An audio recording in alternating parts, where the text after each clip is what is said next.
Inglaterra. Já uma vez dominada pelos romanos, esta pequena nação ergueu-se para se tornar um dos maiores e mais poderosos impérios da história. Seu território espalhava-se pelo mundo e incluía todos os continentes. It was unimaginably large. Tecnologia, inovação e ambição. Eram essas as ferramentas com que foi construído o grande império e a formidável marinha britânica, cuja hegemonia exerceu o domínio de todos os mares. The Royal Navy is like the Microsoft of the global system in the 18th and 19th century. They are everywhere. O Império Britânico criou símbolos de domínio que até hoje provocam admiração.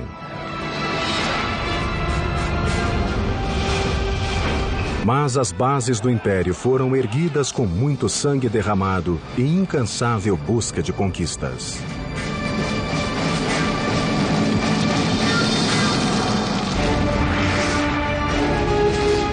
Construindo um império, a Grã-Bretanha, aço e sangue.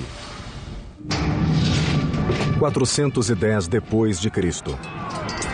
O mais poderoso império que o mundo já conhecera sofria um ataque irresistível. Em um ponto remoto da Grã-Bretanha, as invencíveis legiões romanas batiam em vergonhosa retirada. Atrás de si deixavam um vácuo militar e político. Pela primeira vez em mais de 400 anos, a vulnerável ilha teria de prover a própria subsistência. Era o fim de um império e o início de outro.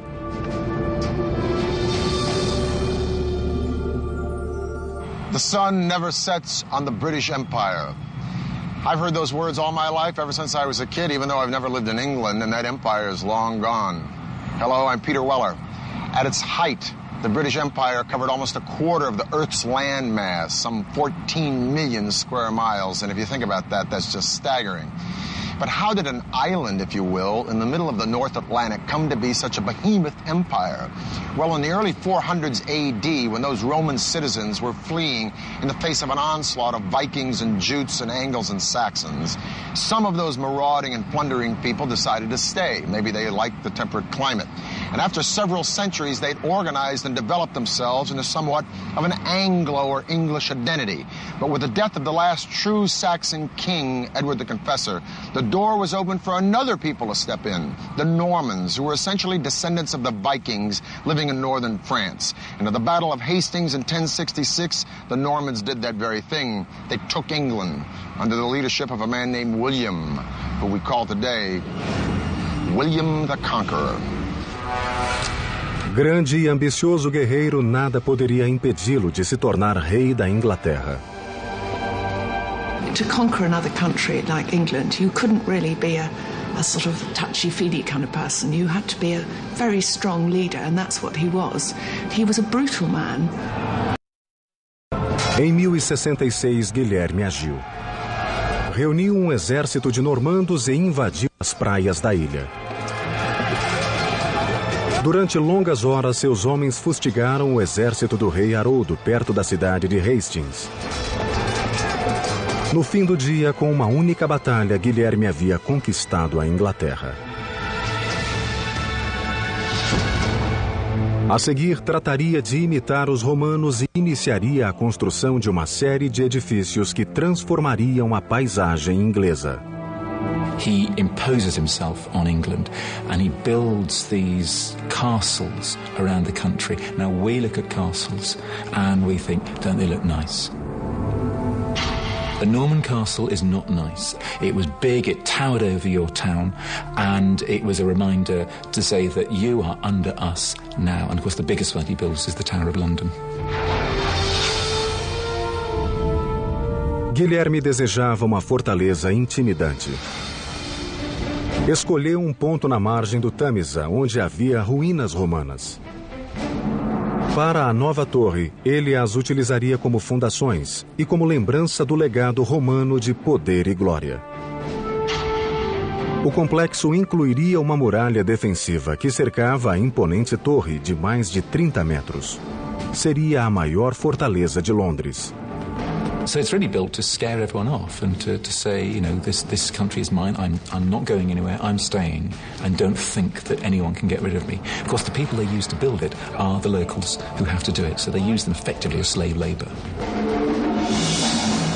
Construindo sobre as muralhas romanas, os trabalhadores primeiro fizeram uma barreira em volta.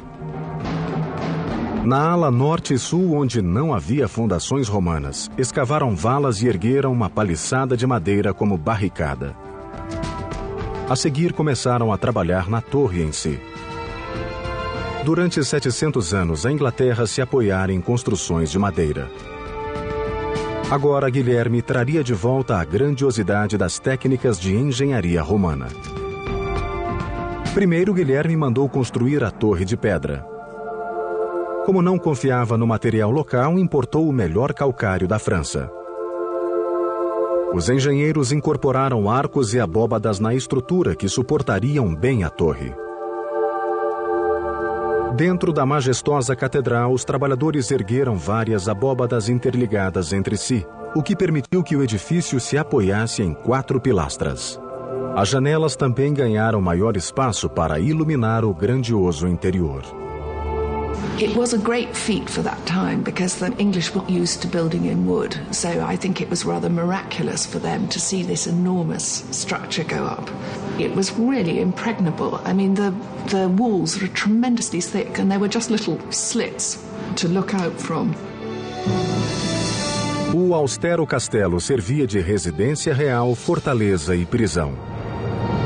A intimidação era reforçada pela resposta rápida contra quem quer que ousasse desafiar o rei.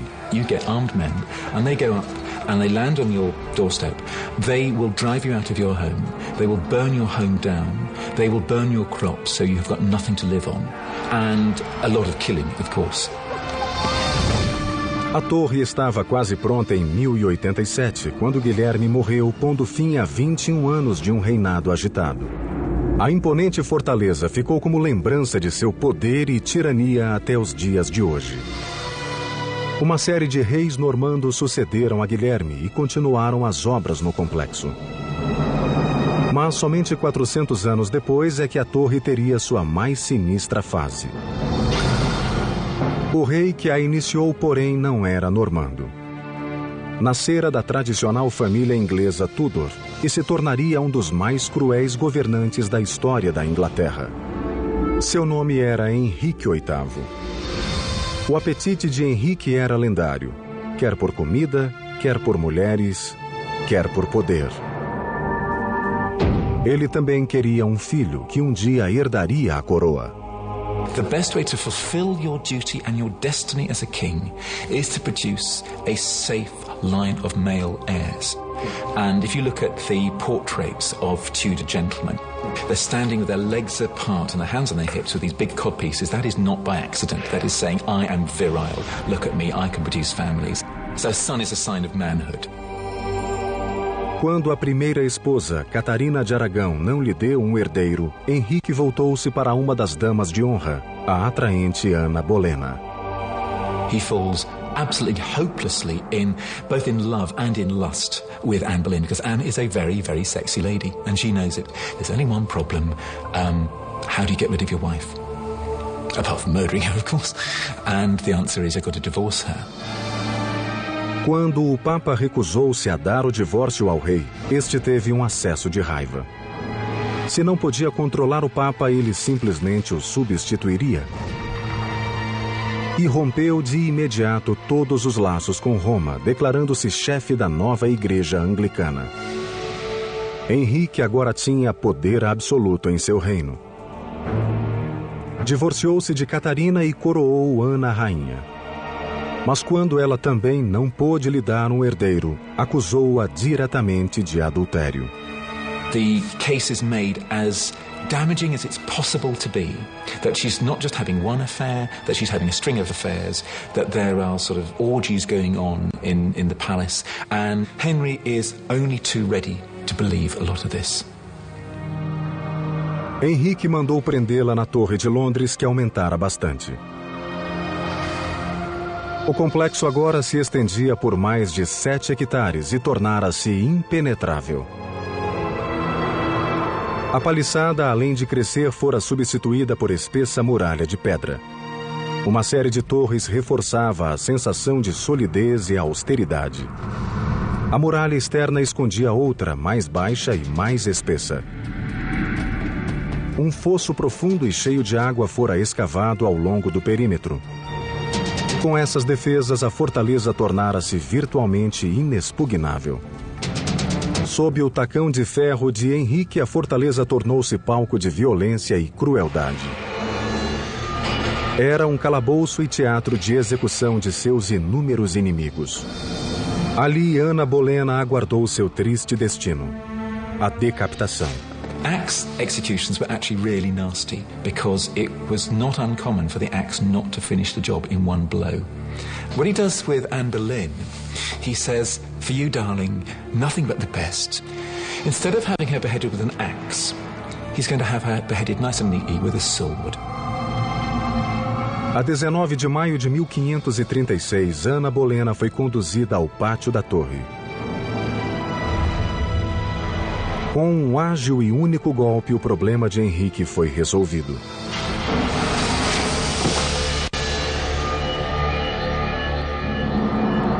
Mas ter um filho homem era apenas parte do que Henrique ambicionava.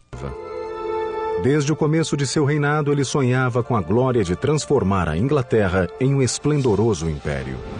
This idea of a realm that would cover every part of Europe and extend beyond was always in the back of Henry VIII's mind. His real vision and dream, his great appetite was for dominion and empire.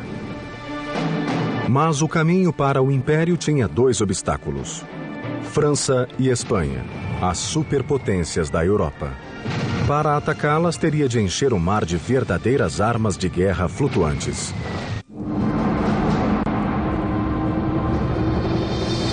Verão de 1510.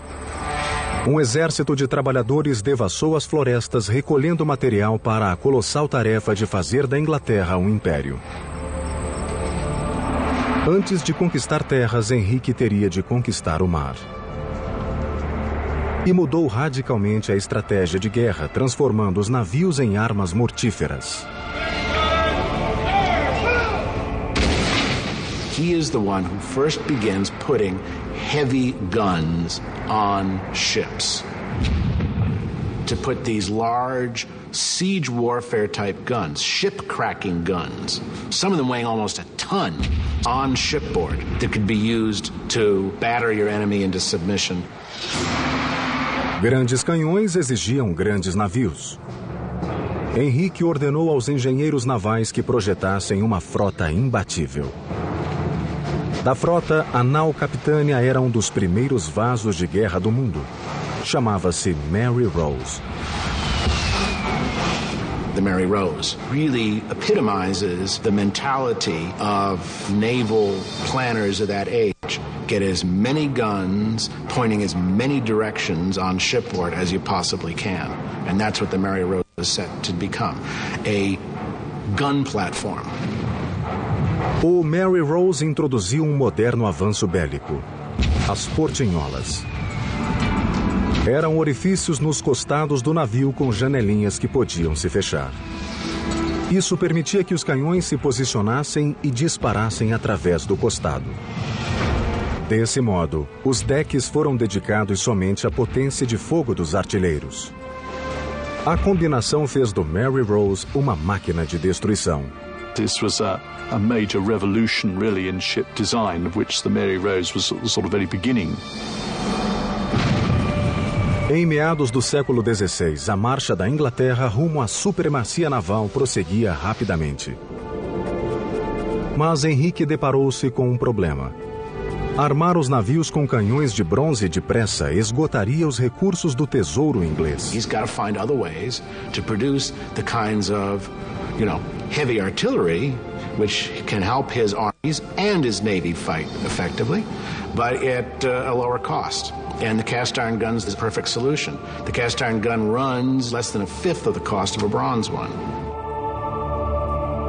Não havia canhões de ferro fundido eficientes. Mas Henrique sabia o que fazer. Voltou-se para os melhores ferreiros do país na região de Weald e confiou a missão a seus engenheiros. The difficulty with casting in iron a large piece like a cannon was the fact that, for a start, iron had to be melted at a much higher temperature. Só havia um modo de conseguir a temperatura suficiente. Era a maravilha da época, o alto forno.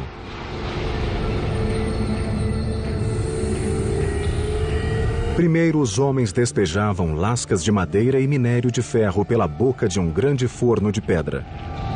Uma roda d'água impulsionava o imenso fole, que atiçava o fogo, avivando até atingir incríveis 1.200 graus, o bastante para derreter o minério.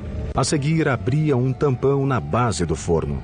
O ferro incandescente jorrava por uma calha e enchia um molde solidamente enterrado no chão. It was a very big undertaking, and it was very pressured as well. You had, of course, charcoal burners who produced the charcoal in the woods around the furnace. You had labourers who dug the iron ore from pits in the ground.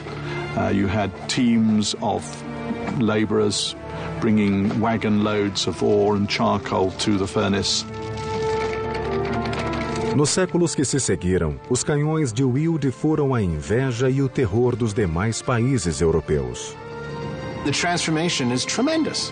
It gave England power and a technological edge that no other European power could match.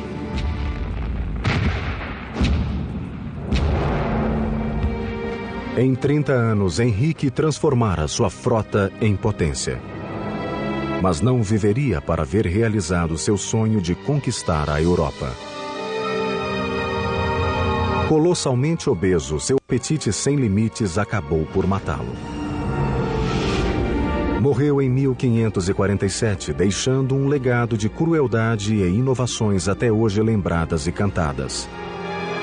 Henrique lançara as sementes de que brotaria um poderoso império.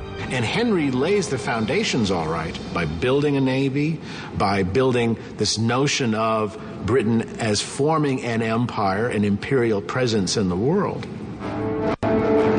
Respaldado pelo poderio de sua marinha, o império expandiu-se nos 150 anos seguintes através de conquistas e colonizações. No século XVIII, a Grã-Bretanha controlava parte da Índia, África, Índias Ocidentais e a América do Norte.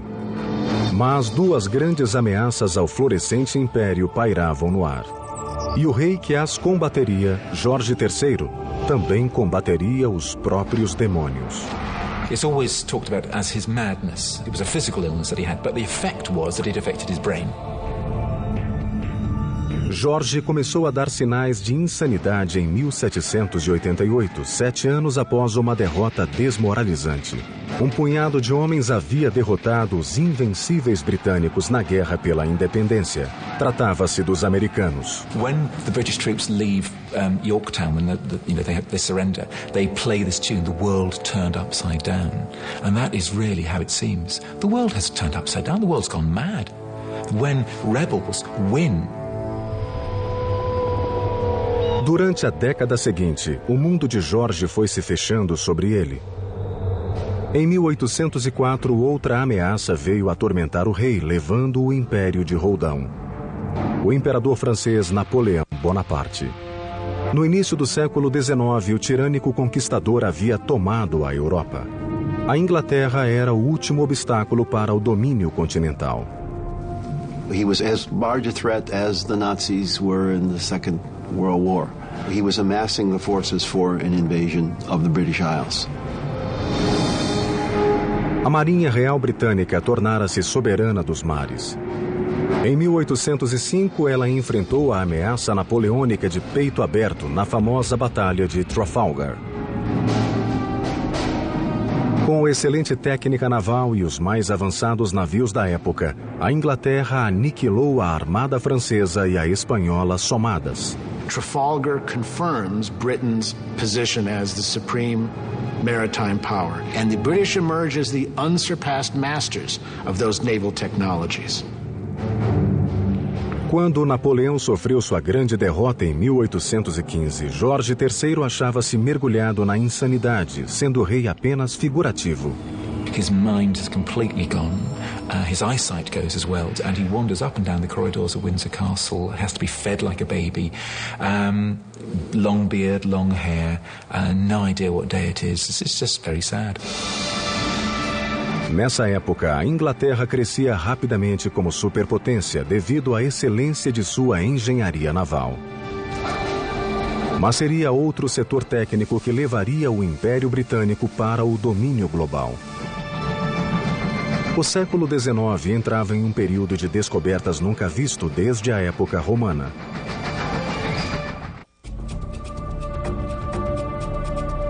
No século XIX, a Grã-Bretanha transformara-se em titã industrial transbordante de riquezas. Esse incrível êxito devia-se a um período de muitas invenções tecnológicas que pipocaram pelo império e depois encantaram o mundo. It's hard to think of a period in history where you had so much creativity in terms of technology, so much willing to experiment with the possibilities of what you can do with machines, what you can do with engineering, what you can do with architecture. No passado, os impérios foram construídos à mão. Agora, a Inglaterra construiria o seu com máquinas. Engineering innovations like cast iron and the turning of a warship into a single ballistic offensive entity with guns transformed the English Navy. And that Navy transformed England into an empire. And that military and commercial empire that spread from Europe to Asia, from the Americas to Africa, dominated the seas. But what about the land? Because by the early 1800s, Britain was jumping with productivity, but lacking in means of overland distribution. Well, in 1782, a man named James Watt perfected an engine driven by steam. But it was 40 years later that George Stephenson and his son Robert took that engine and with a firebox, boiler, piston, and a remarkable invention called the chimney, powered a locomotive called the Rocket over tracks at the blistering speed of 29 miles an hour and revolutionized overland commercial transportation with the railroad. Essa não foi a primeira locomotiva, mas suas características únicas mostraram que trens a vapor seriam a força do futuro. A chave da velocidade estava no motor. Uma série de tubos de cobre conduziam gases aquecidos em uma fornalha através de uma câmara de água, fazendo-a ferver. O vapor assim criado subia para uma cúpula, passava por uma válvula e dali para um cilindro. A forte pressão do vapor empurrava um pistão ligado às rodas da locomotiva, impelindo-a para a frente. O vapor era liberado pelo novo dispositivo, a chaminé, e ar fresco era sugado para a fornalha, avivando o fogo. Com esse avanço, a locomotiva podia andar a grande velocidade.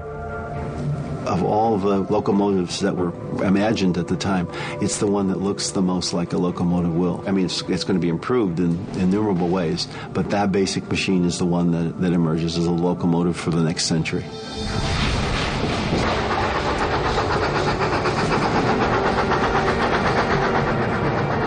Começava a febre de ferrovias na Grã-Bretanha.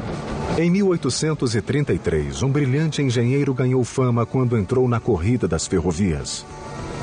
Seu nome era Isambard Kingdon Brunel. Brunel was a real showman. He dressed well, he had a beautiful wife. He was a celebrity, and he knew how to play that to a hilt. He was also a workaholic. He had a very difficult time delegating. Brunel sabia bem o que queria. Ele resolvera que sua ferrovia seria a mais arrojada até então.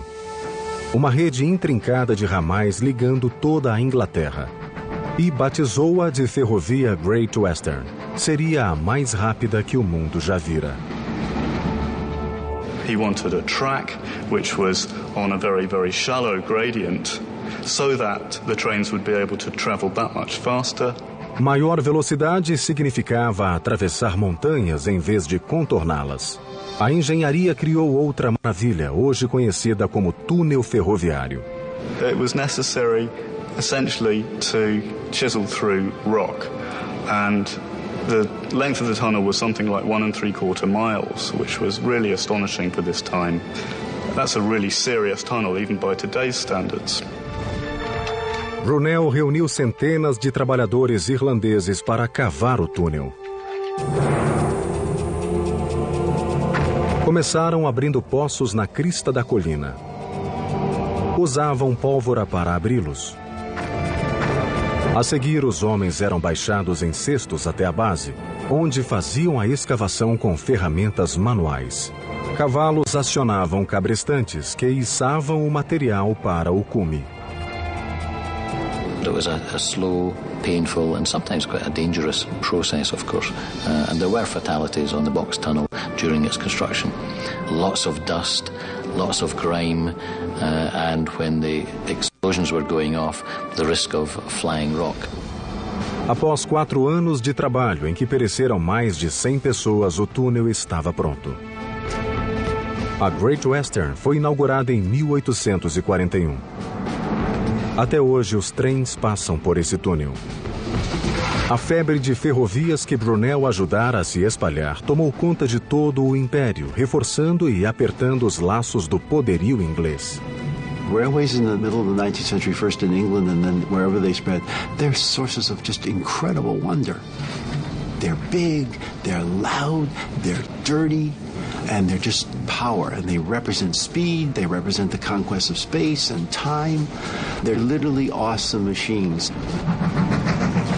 Com o enorme sucesso da ferrovia, a Grã-Bretanha agora achava-se décadas à frente dos demais países em tecnologia de engenharia. O império aproximava-se rapidamente de seu pico. Mas um golpe inesperado em seu centro nervoso sacudiria o império até as fundações.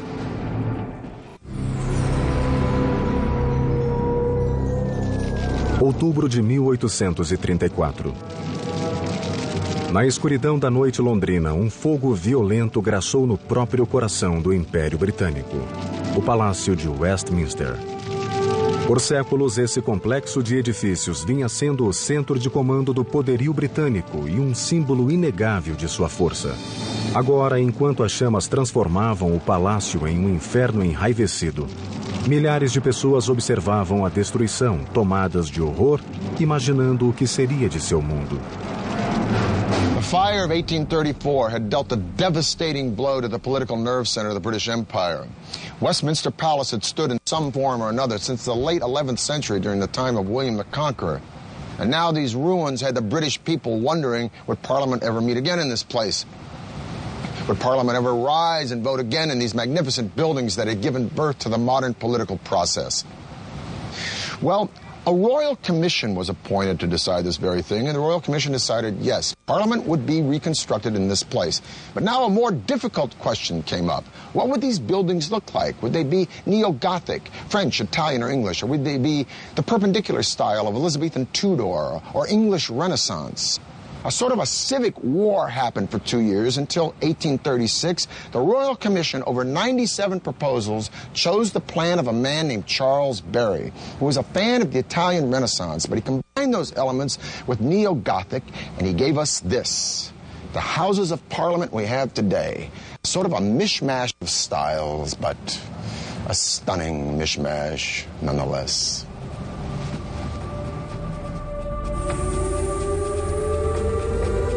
Com base no velho parlamento, os arquitetos projetaram um palácio de proporções colossais, 2 vezes maior que o Capitólio americano. Construído com um calcário nobre chamado Anston, o palácio ocupou mais de 3 hectares de terra, com torres alcançando até 100 metros de altura. Ficou decidido ainda que uma das estruturas teria um relógio no alto. Hoje ele é conhecido como Big Ben. You're able to measure time much more accurately in the 19th century, and time is important. Time comes to mean money, and there's something of a revolution in the 19th century about timekeeping. So if you're going to have this latest building, a clock tower goes on it. Quando o astrônomo real George Airy listou o que precisava para o relógio, todos ficaram pasmos. Seria o maior e mais perfeito relógio que o mundo jamais vira.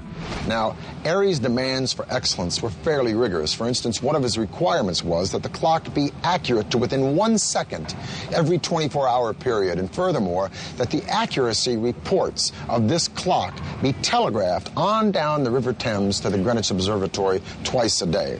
Now, this was not the 21st century age of information. A digital clockmaker today, this would not be shooting for the moon. But a 19th century clockmaker, to make such a great clock in a huge tower with such heavy striking mechanisms, pushing such heavy hands, with such precision and such accuracy that would be exposed to the rain, wind, and elements second after second, hour after hour, week after week, year after year. This was absolutely unimaginable. It was like going to the moon. So Parliament, rightfully, asked Airy if he might come up with a plan that was a little bit more reasonable, a little less expensive. But Airy was adamant. And thus the clock today we call Big Ben, which is really the name of the bell, became the standard for timekeeping the world over.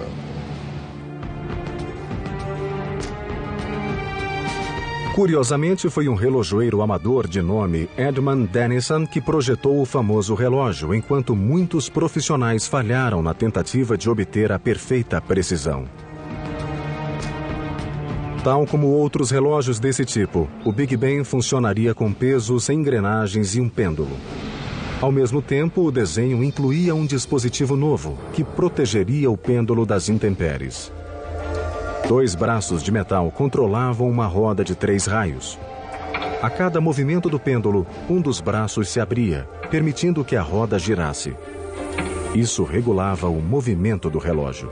Quando água ou neve pesava nos ponteiros, os braços isolavam o pêndulo e este continuava oscilando sem ser afetado.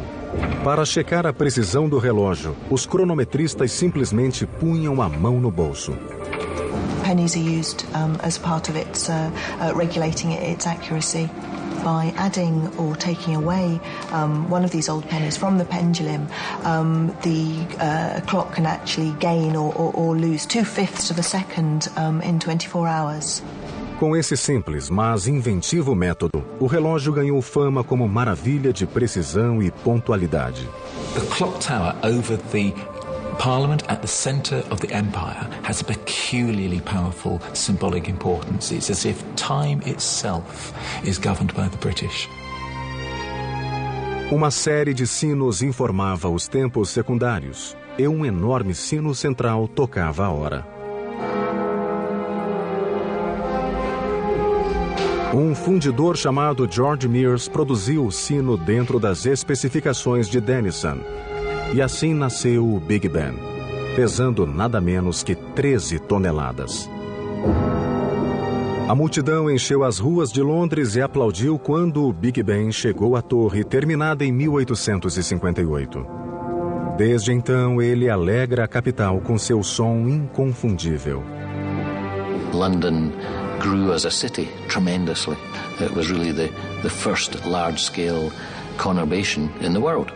And as a city, it had to have its icons, and the ultimate icon being the mother of parliaments, the parliamentary building with Big Ben as a symbol of the strength and the power of the British Empire. Em meados do século XIX, a Grã-Bretanha chegou ao ápice da tecnologia da época. Mas sob o reinado de uma jovem e ingênua rainha, uma crise sacudiria Londres, levando-a à beira do desastre.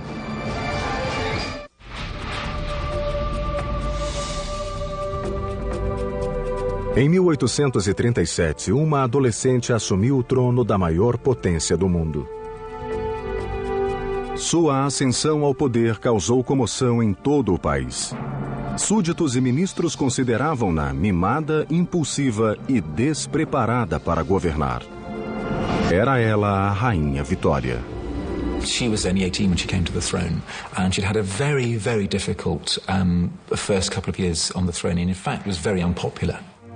Ninguém imaginaria que essa criança imatura cresceria e se tornaria um símbolo reverenciado do grande império. A transformação começou quando ela se casou com o primo Alberto em 1840. She fell in love almost at first sight. All her life, actually, she wants someone to lean on, metaphorically and indeed literally. And Albert is able to take her in hand, rather. So he comes in and he helps her grow up. Nessa época, o Império expandira-se mundo afora, da América do Norte à Austrália. Alberto e Vitória queriam o melhor em engenharia e tecnologia, sabendo que eram as melhores ferramentas de expansão imperial. E uma dessas tecnologias foi essencial: a telegrafia. You've got an empire which is extending literally around the globe. People talked about the annihilation of space and time through electrical telegraph. A indústria do telégrafo explodiu no mundo sob a liderança da Grã-Bretanha. Em meados do século XIX, mais de 150 mil quilômetros de cabos telegráficos foram instalados no país. Agora, uma mensagem podia ser enviada da Inglaterra à Índia em questão de horas. A primeira via de comunicação ultra-rápida tinha chegado e com ela o Império consolidaria seu poder de modo mais direto e efetivo. It's an enormous feat, no question. It's something which simply was not conceivable before they did it. Os grandes avanços tecnológicos não só uniram o Império, como provocaram uma explosão de produtividade nunca vista. As pessoas fugiam das áreas rurais para as grandes cidades em busca de novas oportunidades. À medida que as fábricas cresciam, o mesmo acontecia com a população da capital, Londres. So whereas it had been 1 million at the beginning of the 19th century, it was then, by the 1850s, it was already 2 million. And London was not designed for this. And there was terrible overcrowding. Really, people were living as though they were in a chicken coop. Londres fervilhava de gente. Maltratada e superpovoada, os problemas sanitários pipocaram por toda a cidade. Dejetos eram jogados em coletores pluviais e essa água imunda caía diretamente no Tâmisa. A situação era desesperadora. You would think the Thames, huge river, that would be a great way of disposing of London's waste. But unfortunately, it was also London's water supply.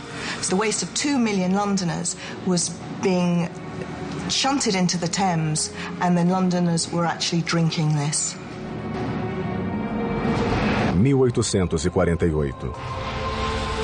A catástrofe se abateu sobre Londres.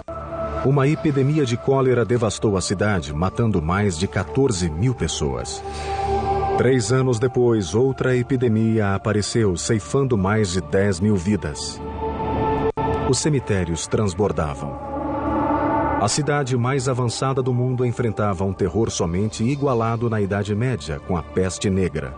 In the space of 30 years, over 30,000 Londoners died, and this was because of cholera, and because cholera was spreading through London's polluted water supply. It was shocking. Algo precisava ser feito. As autoridades procuraram o engenheiro Joseph Bazalgette, cuja solução revolucionou o planejamento urbano. Ele e milhares de trabalhadores começaram a construir o mais avançado sistema de esgoto da época. O plano de Bazalgette era instalar interceptores gigantescos de cada lado do Tâmisa, paralelos ao rio. Esses coletores principais foram conectados aos velhos canos de esgoto, recebendo os dejetos e desviando-os do precioso rio. The genius of the system was that gravity was used wherever possible to actually move the sewage out of London. So the sewers actually ran at an incline. Quando a profundidade atrapalhava o processo, Bazalgette construía estações de bombeamento. Ali, motores movidos a vapor elevavam o esgoto a uma cota mais alta e o processo se repetia. A tubulação conduzia os dejetos para 2 reservatórios, onde eram armazenados e liberados na maré alta quando a natureza completaria o processo. The sewer system really was one of the marvels of the 19th century. It used 300 million bricks. There was extraordinary earth moving. It was a truly colossal task and brilliant, amazing. O extraordinário feito de engenharia transformou Londres na primeira metrópole mundial. Os demais países da Europa estudavam o projeto com admiração. Mas poluição não seria a única crise do reinado de Vitória. If you read Hard Times or Oliver Twist or David Copperfield or any of the other genius works by Charles Dickens, you'll get a sense of the staggering overpopulation in London in the 19th century. And some of the fallout of this horror was the sheer volume of traffic in London, a chaos of pedestrians and horses and carriages and carts hauling everything from hay to hardware. The traffic from the south alone was bottlenecking the London Bridge such that London felt like it was choking to death on its own success. London needed another river crossing, but a traditional bridge would block the big merchant boats coming upriver to the port. No, what London needed was a drawbridge, like that one. Construíram a ponte levadiça maior e mais sofisticada de quantas havia. E chamaram-na Ponte da Torre. Era toda de aço revestido de pedra para combinar com a Torre de Londres. Quando a ponte foi erguida, as básculas, de 1.200 toneladas cada uma, eram erguidas por motores a vapor. A energia fazia girar os pinhões ao longo de uma barra denteada, presa ao vigamento. Um eixo girava, enquanto o pinhão erguia a estrutura. As básculas paravam a um ângulo de 83 graus, permitindo que qualquer navio passasse.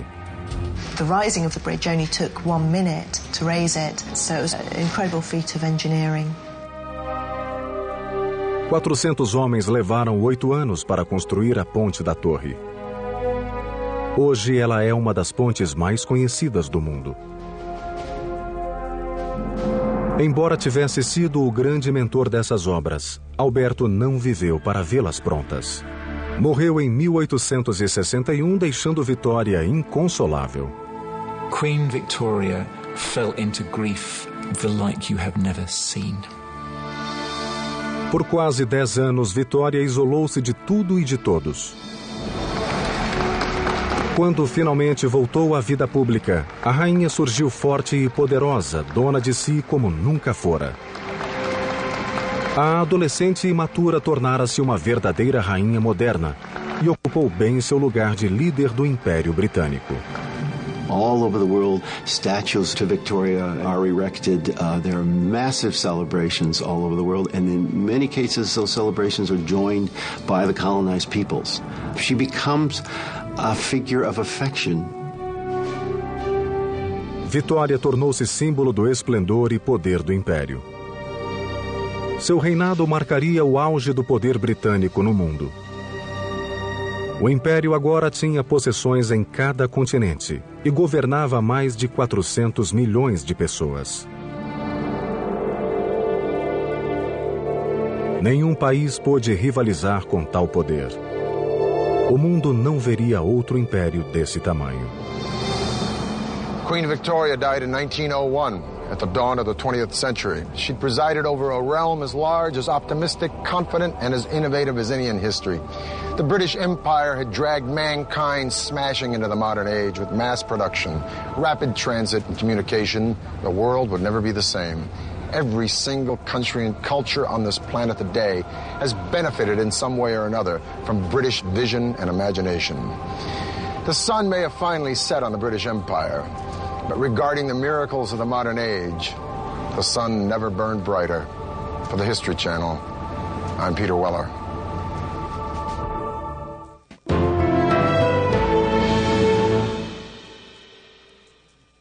De normandos e invadiu as praias da ilha. Durante longas horas, seus homens fustigaram o exército do rei Haroldo perto da cidade de Hastings. No fim do dia, com uma única batalha, Guilherme havia conquistado a Inglaterra. A seguir, trataria de imitar os romanos e iniciaria a construção de uma série de edifícios que transformariam a paisagem inglesa. he imposes himself on England and he builds these castles around the country. Now we look at castles and we think, don't they look nice? A Norman castle is not nice. It was big, it towered over your town, and it was a reminder to say that you are under us now. And of course the biggest... Queria de prover a própria subsistência. Era o fim de um império e o início de outro.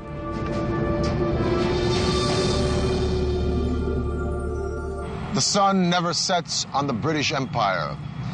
I've heard those words all my life, ever since I was a kid, even though I've never lived in England, and that empire is long gone. Hello, I'm Peter Weller. At its height, the British Empire covered almost a quarter of the Earth's land mass, some 14 million square miles, and if you think about that, that's just staggering. But how did an island, if you will, in the middle of the North Atlantic come to be such a behemoth empire? Well, in the early 400s AD, when those Roman citizens were fleeing in the face of an onslaught of Vikings and Jutes and Angles and Saxons, some of those marauding and plundering people decided to stay. Maybe they liked the temperate climate. And after several centuries, they'd organized...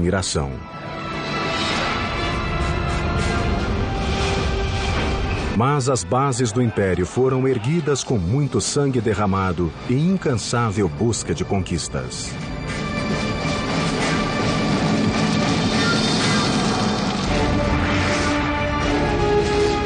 Construindo o Império, a Grã-Bretanha, aço e sangue. 410 depois de Cristo. O mais poderoso império que o mundo já conhecera sofria um ataque irresistível. Em um ponto remoto da Grã-Bretanha, as invencíveis legiões romanas batiam em vergonhosa retirada. Atrás de si deixavam um vácuo militar e político. Pela primeira vez em mais de 400 anos, a vulnerável ilha and developed themselves into somewhat of an Anglo or English identity. But with the death of the last true Saxon king, Edward the Confessor, the door was opened for another people to step in, the Normans, who were essentially descendants of the Vikings living in northern France. And at the Battle of Hastings in 1066, the Normans did that very thing. They took England under the leadership of a man named William, who we call today William the Conqueror. Grande e ambicioso guerreiro, nada poderia impedi-lo de se tornar rei da Inglaterra.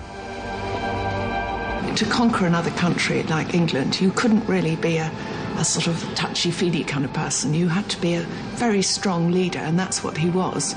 He was a brutal man. Em 1066, Guilherme agiu. Reuniu um exército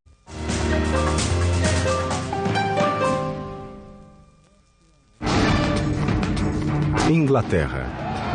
Já uma vez dominada pelos romanos, esta pequena nação ergueu-se para se tornar um dos maiores e mais poderosos impérios da história. Seu território espalhava-se pelo mundo e incluía todos os continentes. It was unimaginably large. Tecnologia, inovação e ambição. Eram essas as ferramentas com que foi construído o grande império e a formidável marinha britânica, cuja hegemonia exerceu o domínio de todos os mares. The Royal Navy is like the Microsoft of the global system in the 18th and 19th century. They are everywhere. O Império Britânico criou símbolos de domínio que até hoje provocam a